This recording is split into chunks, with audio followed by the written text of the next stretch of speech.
বলিউড অভিনেতা কার্তিক আরিয়ান ও অভিনেত্রী শ্রীলীলার প্রেমের গুঞ্জন চলছে দীর্ঘ সময় ধরে। এবার সেই গুঞ্জনকেই সত্যি প্রমাণ করলেন অভিনেতার মা মালা তিওয়ারি। সম্প্রতি একটি অনুষ্ঠানে অংশ নিয়ে মালা তিওয়ারি মুখ খুলেছেন তার ভবিষ্যৎ পুত্রবধূ সম্পর্কে। সোশ্যাল মিডিয়ার ভাইরাল হয়েছে সে মুহূর্তের ভিডিও।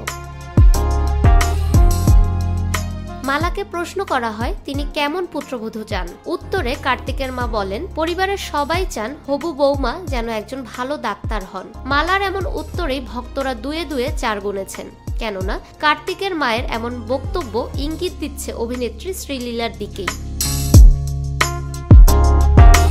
শ্রীলীলার মাও একজন স্ত্রীরোগ বিশেষজ্ঞ। বাবা সুপার নেনি শুভকর রায় বিখ্যাত শিল্পপতি। অভিনেত্রী শ্রীলীলা বলিউড ইন্ডাস্ট্রিতে কাজ করলেও তিনি পড়াশোনা শেষ করেছেন চিকিৎসা শাস্ত্রে। এদিকে কার্তিকের পরিবারের সবাই চিকিৎসা পেশায় সঙ্গে যুক্ত। বাবা, মা ও বোন সবাই ডাক্তার। তাই শ্রীলীলাকে জীবনসঙ্গী হিসেবে বেছে নিচ্ছেন এমনটাই অনুমান করছেন ভক্তরা।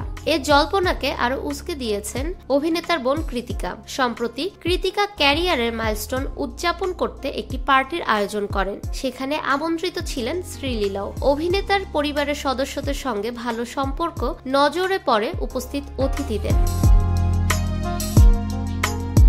ফাহমিদা বিনতে আনোয়ার, নিরপেক্ষ নিউজ ডেস্ক, ঢাকা।